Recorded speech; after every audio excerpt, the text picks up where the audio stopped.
ఇది గణేష్ గుహ అనమాట. ఇంకా మనకు కొంచెం ముందుకెళ్తే మనకు వ్యాస గుహ కూడా కనిపిస్తుంది. సో ఆ వ్యాస గుహలో కూడా వ్యాసుడు అయితే మహాభారతంలో ఉన్న పర్వాలని రాశాడు అని చెప్పి అయితే అంటుంటారు. సో మనం ఇంకా ముందుకైతే వెళ్ళి వ్యాస గుహ ఎలా ఉంటుందనేది మనం ఎక్స్ప్లోర్ అయితే చేద్దాం ఫ్రెండ్స్.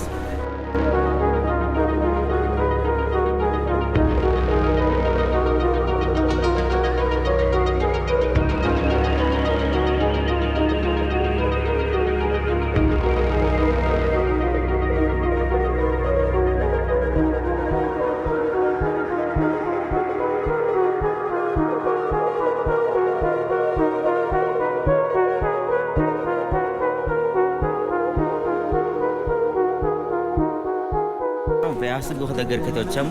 మానా విలేజ్లో ఉన్న వ్యాస గుహ అనమాట. సో ఇక్కడ మహాభారతాన్ని వేద వ్యాసుడు అయితే రచించారని చెప్తారనమాట. సో మనకు లోపలికి అయితే వెళ్ళి లొకేషన్ అంటే లోపల ఎలా ఉందని అయితే చూద్దాం. సో ఇది చిన్న గుహలాగా ఉంటుందన్నమాట.